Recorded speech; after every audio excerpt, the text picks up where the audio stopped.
जय हिंद दोस्तों, स्वागत है आप सबका एक बार फिर से। शुरू करते हैं आज के डिफेंस समाचारों को। चलिए बढ़ते हैं पहले डिफेंस अपडेट की तरफ। दोस्तों, भारतीय सेना अब एलएसी पर दर्जनों बंकरों का निर्माण कर रही है, जिसमें से भारत चीन सीमा पर प्रत्येक में कम से कम 120 सैनिक तैनात रहेंगे और ये जो सैनिक है वो शून्य से कम तापमान पर भी युद्ध के लिए तैयार रखे जाएंगे, जिसके लिए बाकायदा एक कंपनी बुनियादी ढांचों का निर्माण कर रही है। और चीन के साथ पिछले युद्धों के दौरान और हाल ही में पाकिस्तान के साथ भारतीय सैनिकों को अक्सर कुछ ऐसे क्षेत्रों में जहां अत्यधिक ठंड और कठोर मौसम होता है ऐसी स्थितियों का सामना करना पड़ता है, जिसके बाद गृह मंत्रालय ने इन विशेष यानी कि स्पेशलाइज्ड इंसुलेटेड बंकर्स हैं उन्हें यहां बनाने के लिए फैसला दिया है। इससे पहले अग्रिम पंक्तियों के जो बंकर थे वो ज्यादातर लकड़ी या फिर कंक्रीट के ढांचे से होते थे, जो कि रेत की बोरियों से ढके होते थे। उन्हें सैनिकों को कठोर जलवायु या फिर दुश्मन से बहुत कम सुरक्षा मिलती थी। लेकिन अब नए बंकरों में और भूतापीय ऊर्जा का इस्तेमाल करके एयर कंडीशनिंग, सोने के क्वार्टर और 100 से अधिक सैनिकों के लिए 0 से 30 डिग्री सेल्सियस नीचे तापमान का सामना करने के लिए पर्याप्त जगह होगी। कहा जा रहा है कि भारत पहले ही पायलट प्रोजेक्ट के तौर पर लेह में आईटीबीपी लुकोंग की सीमा चौकी पर लगभग 27,000 वर्ग फुट की एक स्थायी इंटीग्रेटेड सीओवाई स्तर की इमारत का निर्माण कर चुका है। बढ़ते नेक्स्ट अपडेट की तरफ।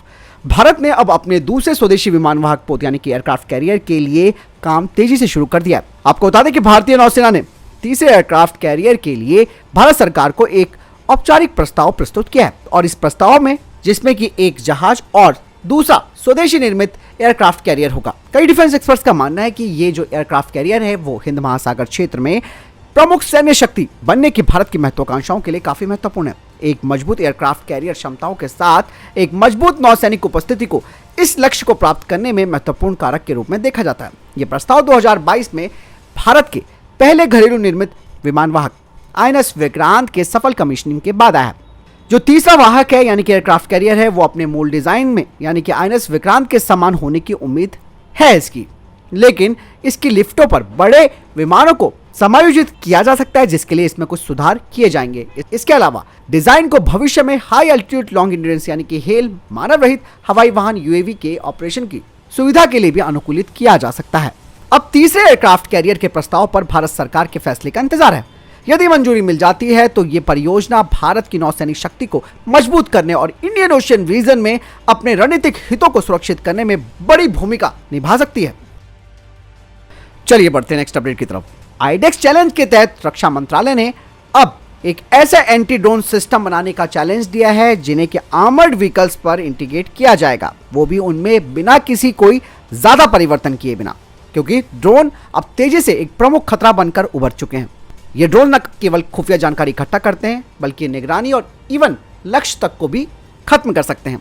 इसीलिए इस खतरे को पहचानते हुए रक्षा मंत्रालय ने T-72, T-90, BMP और अर्जुन टैंक जैसे बख्तरबंद वाहनों के साथ इंटीग्रेशन के लिए विशेष रूप से तैयार एक एंटी ड्रोन सिस्टम विकसित करने के लिए इस आईडेक्स चुनौती को शुरू किया। इस प्रणाली का लक्ष्य यानी कि ये जो प्रणाली है, ये सिस्टम है, वो मौजूदा प्लेटफॉर्म में जैसे कि मैंने बताया ना कि बदलाव किए बिना इन्हें इंटीग्रेट करना है। और ये जो सिस्टम्स हैं वो दुश्मनों के आरएफ ट्रांसमिशन का पता लगाना, उन्हें क्लासिफाइड करना, ट्रैक करना और बेअसर करने में सक्षम होने चाहिए। हालांकि भारत ने भी अब टैंकों के ऊपर केजेस लगाने शुरू कर दिए हैं जो कि लॉइटरिंग म्यूनिशन से टैंकों को बचा सकते हैं। लेकिन दोस्तों ये भी इतने प्रभावी नहीं है, इसीलिए भारत सरकार चाहती है कि इन्हीं जो हमारे मेन बैटल टैंक्स हैं इन्हीं के ऊपर इस तरीके का एंटी ड्रोन सिस्टम तैनात किया जा सके जो कि प्रभावी ढंग से दुश्मनों के ड्रोनों का मुकाबला कर सके। कहा जा रहा है कि इनकी जो मिनिमम जो रेंज है वो 5 किलोमीटर तक होनी चाहिए ताकि ये इस सीमा के अंदर दुश्मनों के ड्रोनों का पता लगा सके, उनके आरएफ ट्रांसमिशन का पता लगा सके। इसके अलावा ये आइडेंटिफिकेशन और क्लासिफिकेशन करने में सक्षम होने चाहिए। साथ ही सिचुएशनल अवेयरनेस को बनाए रखने और खतरों का प्रभावी ढंग से मुकाबला करने के लिए रियल टाइम में दुश्मनों के ड्रोन पर नजर ये रखने में सक्षम होने चाहिए। बता दें कि ये जो एंटी ड्रोन सिस्टम है ये एडवांस ट्रैकिंग एल्गोरिथम और सेंसर फ्यूजन टेक्नोलॉजी का इस्तेमाल करने में सक्षम होने चाहिए। साथ ही ये दुश्मनों के ड्रोन द्वारा जो उनके संचार यानी कि कम्युनिकेशन लिंक है उसको जाम या उन्हें बाधित करने में भी सक्षम होने चाहिए। हालांकि दोस्तों बख्तरबंद वाहनों के लिए एंटी ड्रोन सिस्टम विकसित करने में जो सबसे बड़ी चुनौती ये है कि T-72, T-90, BMP और अर्जुन टैंक जैसे विभिन्न प्लेटफॉर्म के साथ इन्हें इंटीग्रेट करना एक कठिन काम जरूर है, क्योंकि कहीं ना कहीं ये जो हमारे बख्तरबंद वाहन है उनके ऑन बोर्ड सिस्टम में कुछ ना कुछ हस्तक्षेप तो करना पड़ेगा। फिलहाल आपको क्या लगता है कमेंट सेक्शन में लिखकर जरूर बताइएगा। चलिए बढ़ते हैं नेक्स्ट अपडेट की तरफ। दोस्तों फ्रांस को नीदरलैंड से एक बड़ा पनडुब्बी सौदा मिला है जो कि भारत के लिए भी काफी महत्वपूर्ण हो जाता है। हाल ही में फ्रांस की कंपनी नेवल ग्रुप को पनडुब्बी निर्माण का ठेका मिला, वो भी डच गवर्नमेंट से। और फ्रांस का नेवल ग्रुप उनकी पुरानी वलराज श्रेणी की पनडुब्बियों की जगह 4 कन्वेंशनल रूप से संचालित बाराकूडा क्लास की जो पनडुब्बियां हैं वो इन्हें देगा। आपको बता दें कि ये जीत फ्रांस के लिए इसलिए भी इतनी महत्वपूर्ण है क्योंकि जब उसे ऑस्ट्रेलिया से 12 पनडुब्बियों की डील मिली थी और ऑकस की वजह से ये डील उसके हाथ से चली गई थी। अब इस सौदे में दोस्तों भारत का भी बड़ा फायदा हो सकता है क्योंकि भारतीय नौसेना प्रोजेक्ट 76 के तहत नेक्स्ट जनरेशन की पनडुब्बियां विकसित करना चाहती है। विशेष रूप से नेवल ग्रुप ने भारत को कन्वेंशनल टेक्नोलॉजी की पेशकश की है जिसका उपयोग इस परियोजना में किया जा सकता है। भारत के लिए सबसे बड़ी बात यह है कि पंप जेट प्रपल्जन टेक्नोलॉजी का होना, जिसे कि पनडुब्बी डिजाइन में गेम चेंजर के तौर पर जाना जाता है। हालांकि भारतीय नौसेना इस टेक्नोलॉजी को लेकर काफी उत्सुक है, लेकिन इसकी लागत को लेकर भी काफी टेंशन है। नेवल ग्रुप के पंप जेट सिस्टम वर्तमान में केवल फ्रांसीसी परमाणु संचालित जो पनडुब्बी है उनमें उपयोग किए जाते हैं, जिसे फिलहाल कन्वेंशनल जो पनडुब्बियां हैं उनमें लगाने से इनकी लागत और ज्यादा बढ़ सकती है। और अब इस अनुबंध के बाद भारत को फ्रांस के नेवल ग्रुप से पंप जेट टेक्नोलॉजी की कीमत पर बातचीत करनी चाहिए, क्योंकि दोस्तों एक तरफ जहां डच गवर्नमेंट को ये पनडुब्बियां मिलेंगी, साथ ही अगर भारत भी ये सौदा करता है फ्रांस के साथ तो ऑब्वियस सी बात है बड़ा उत्पादन होगा, जिसके साथ लागत और ज्यादा यहां पर कम हो सकती है। हालांकि भी बहुत कुछ देखा जाना बाकी है। डच पनडुब्बी सौदा भारत के लिए अपनी नेक्स्ट जनरेशन की पनडुब्बियों के लिए एडवांस फ्रांसीसी टेक्नोलॉजी हासिल करने का रास्ता प्रदान कर सकता है या नहीं, ये देखने वाली बात है।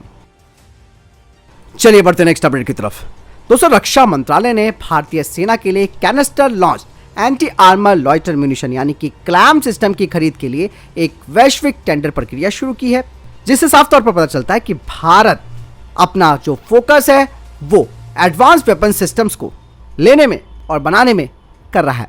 लेकिन इसी बीच रशिया के जो डिफेंस एक्सपर्ट्स हैं उन्होंने इन क्लैम सिस्टम्स के लिए रूस को संभावित आपूर्तिकर्ता के रूप में प्रस्तावित किया है, यानी कि उन्होंने रशियन क्लैम प्रणालियों का प्रस्ताव भारत को दिया है, जिसमें कि रशिया ने इनका जॉइंट प्रोडक्शन यानी कि संयुक्त उत्पादन का सुझाव भी दिया है, जहां भारत में ये सिस्टम असेंबल्ड होंगे यानी कि इकट्ठा होंगे और सॉफ्टवेयर भी भारत विकसित करेगा। यही नहीं, रशियन डिफेंस एक्सपर्ट्स का कहना है कि इस तरीके से अंतर्राष्ट्रीय हथियार बाजार में भारत के लिए इन लॉइटरिंग म्यूनिशंस की जो लेजिटिमेसी है वो बढ़ जाएगी।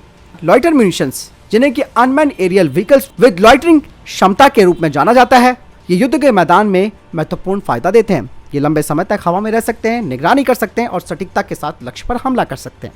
इन क्लैम सिस्टम्स को कैनिस्टर लॉन्च डिजाइन तैनाती में आसानी से और त्वरित प्रतिक्रिया के लिए तैयार किया जा सकता है। ये भारतीय सेना की जरूरतों के लिए काफी उपयुक्त है, खासकर की संवेदनशील सीमाओं को देखते हुए। हालांकि यहाँ पर ध्यान रखने वाली बात यह है कि भारत ने एक वैश्विक यानी कि ग्लोबल टेंडर जारी किया है, जो ये दर्शाता है कि भारत के लिए अलग अलग देशों से प्रस्ताव खुले हैं। यहाँ पर यह भी देखने वाली बात है कि भारत रशिया को भागीदार के रूप में चुनता है या फिर टेंडर प्रक्रिया के माध्यम से किसी अन्य आपूर्तिकर्ता का चयन करता है। फिलहाल इस बारे में दोस्तों आपको क्या लगता है, कमेंट सेक्शन में लिखकर जरूर बताइएगा। दोस्तों भारतीय सेना की एक विशिष्ट टेक्नोलॉजी यूनिट होगी जो कि भविष्य की टेक्नोलॉजी पर काम करेगी। इसके अलावा artificial intelligence, 5G, 6G, machine learning, quantum technology पर यह यूनिट गहन रिसर्च भी करेगी। यह यूनिट भारतीय सेना के लिए मोबाइल ऐप और वेब आदि को भी डेवलप करेगी। भारतीय सेना ने signal intelligence evaluation and adoption group यानी कि स्टैक की शुरुआत कर दी है। बता दें कि इसके लिए बाकायदा भारतीय सेना एकेडमी और इंडस्ट्री के एक्सपर्ट्स के साथ एक साझेदारी की जाएगी। चलिए बढ़ते हैं नेक्स्ट अपडेट की तरफ। दोस्तों जैसे कि आप सब जानते हैं कि भारत ने MIRV टेक्नोलॉजी से लैस अपनी अग्नि 5 मिसाइल का सफल परीक्षण किया, जो कि भारत के परमाणु यानी कि न्यूक्लियर ट्रायड को मजबूत करता है। बता दें कि अग्नि 5 का परीक्षण आक्रामक क्षमताओं को भारत की बढ़ाता है, तो भारत इसके साथ साथ अब रक्षात्मक यानी कि डिफेंसिव मेजर्स को भी ध्यान में रख रहा है।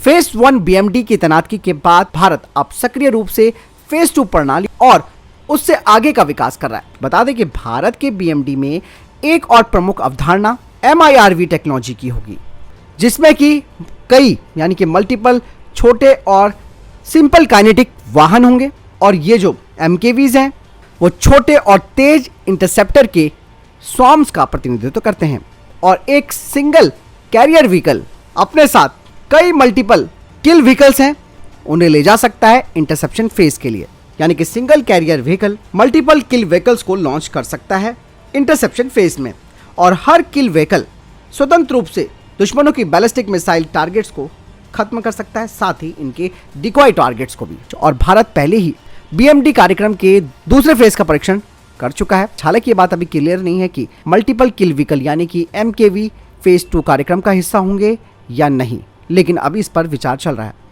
बात साफ हो जाती है कि भारत अपने BMD में भी MIRV टेक्नोलॉजी का इस्तेमाल करेगा, जैसे कि अग्नि 5 के लिए किया था। चलिए बढ़ते हैं नेक्स्ट अपडेट की तरफ। दोस्तों, सोलर इंडस्ट्रीज ने अपने Bhargavastra vehicle mounted counter swarm drone system को तैयार किया है, जो कि मैकेनाइज्ड फोर्सेस के लिए है। बता दें कि ये 4x4 व्हीकल पर माउंट होगा। बता दें कि ये 5 किलोमीटर की रेंज में 64 टारगेट्स का पता लगा सकता है और 2.5 किलोमीटर की रेंज में उन्हें इंटरसेप्ट कर सकता है। बता दें कि ये सिस्टम रडार और इंफ्रारेड सेंसर से लैस होगा, जो कि 8x8 vertical launch system micro missiles जो कि 2.5 किलोग्राम की होगी उन्हें अपने साथ कैरी कर सकता है। और एक बार ये तैयार हो जाता है तो ये भार्गवास्त्र मॉडर्न एरियल थ्रेट्स के खिलाफ एक बेहतर समाधान होगा। बढ़ते नेक्स्ट अपडेट की तरफ। आप सब जानते हैं कि MRFA टेंडर को लेकर हमेशा से कुछ ना कुछ डिसअपॉइंटेड न्यूज़ आती रहती है, जिसमें यह भी कहा जा रहा है कि ये जो MRFA प्रोग्राम है 114 फाइटर जेट्स का, उसे स्क्रैप कर देना चाहिए। जो स्वदेशी एयरक्राफ्ट प्रोडक्शन है उसे ही आगे बढ़ाना चाहिए। लेकिन दोस्तों, MRFA जो है वो स्क्रैप नहीं होगा, क्योंकि भारतीय वायुसेना के पास कॉम्बैक्ट एयरक्राफ्ट्स की जो स्ट्रेंथ है वो कम है, और ऐसे में AMCA और तेजस मार्क 2 का जो इंडक्शन है उसे होने में करीबन कई साल लग जाएंगे। भारतीय वायुसेना 114 MRFA के लिए पूरी तरीके से आश्वस्त है, और जिसमें कि आप सब जानते हैं कि इन फाइटर जेट्स की जो मैन्युफैक्चरिंग है वो भारत में होंगी, जो कि ट्रांसफ़र ऑफ टेक्नोलॉजी एग्रीमेंट जिसमें कि ट्रांसफ़र ऑफ टेक्नोलॉजी एग्रीमेंट भी है। कहा जा रहा है कि जनरल इलेक्शंस के बाद भारतीय वायुसेना 114 MRFA टेंडर के लिए रिक्वेस्ट फॉर प्रपोजल जारी करेगी। चलिए बढ़ते हैं नेक्स्ट अपडेट की तरफ। दोस्तों, DRDO की defence metrology research laboratory next generation alloys को तैयार कर रही है AMCA प्रोग्राम के लिए, जिसमें कि कार्बन फाइबर रीइंफोर्स पॉलीमर्स होंगे, जो कि एक्सेप्शनल स्ट्रेंथ और रिजिडिटी प्रदान करेंगे, और ये हीट रिडक्शन और रडार रिफ्लेक्शन को भी कम करेंगे, जिसे कि फिर से इन्हांस किया जाएगा AMCA फाइटर जेट के लिए। इसके अलावा हाईटेक स्टील्स और स्पेशलाइज्ड एल्यूमिनियम एलॉयज को भी डेवलप किया जा चुका है, जो कि एक बैलेंस स्ट्रेंथ, वेट और एफोर्डेबिलिटी प्रदान करेंगे, जिन्हें कि AMCA के कई कंपोनेंट्स पे लगाया जाएगा। चलिए बढ़ते हैं नेक्स्ट अपडेट की तरफ। दोस्तों, HAL को AMCA के 5 प्रोटोटाइप्स बनाने हैं, लेकिन इससे पहले जो योजना थी, जैसे कि आप सबको मालूम भी होगा कि एक नया जॉइंट वेंचर बनाया जाना था तमिलनाडु डिफेंस इंडस्ट्रियल कॉरिडोर में, ताकि वहां पर AMCA का फुल स्केल प्रोडक्शन होगा। अब इस बीच नई खबर यह आई है कि इस स्ट्रैटेजी में बदलाव किया गया है। कहा जा रहा है कि HAL अपनी जो वर्तमान की जो फैसिलिटी है नासिक में, वहां पर प्राइवेट सेक्टर पार्टनरशिप का ऑफर करेगी, और यहां पर AMCA का प्रोडक्शन होगा, जिससे कि ये प्रोग्राम काफ़ी तेज़ी से आगे बढ़ेगा, और ये कॉस्ट इफेक्टिव सॉल्यूशन भी होगा, क्योंकि नासिक एक वेल एस्टेब्लिश्ड एरोस्पेस इकोसिस्टम बन चुका है, जो अपने आप को प्रूव करेगा AMCA के प्रोडक्शन के लिए। चलिए बढ़ते नेक्स्ट अपडेट की तरफ। दोस्तों, एक बड़ी खबर आ रही है ब्रह्मोस एरोस्पेस की तरफ से। उन्होंने कहा कि अगले साल यानी कि 2025 के मध्य तक ब्रह्मोस नेक्स्ट जनरेशन मिसाइल का ड्रॉप और डमी परीक्षण शुरू किए जाएंगे, और उसी वर्ष यानी कि 2025 के अंत तक इनके उड़ान परीक्षण हो जाएंगे। 2026 तक मिसाइल को भारतीय वायुसेना में शामिल कर दिया जाएगा। चलिए बढ़ते नेक्स्ट अपडेट की तरफ। दोस्तों, नामिका मार्क 2 प्रोटोटाइप सामने आया है। इसकी पहली झलक देखने को मिली है। ये लाइट सिस्टम माउंटेन्स यानी कि पहाड़ों के लिए तैयार किया गया है, जो कि त्वरित ट्रांसपोर्ट किया जा सकता है, जो कि अपने साथ 4 रेडी टू फायर मिसाइल्स ले जा सकता है। तो फिलहाल ये थे अभी तक के टॉप डिफेंस अपडेट्स वीडियो के संबंध में कोई प्रश्न जवाब, आपको कोई सवाल है कमेंट सेक्शन में लिखकर जरूर पूछ सकते हैं। मिलता हूं नए वीडियो के साथ। चैनल जरूर सब्सक्राइब कीजिएगा। जय हिंद, वंदे मातरम।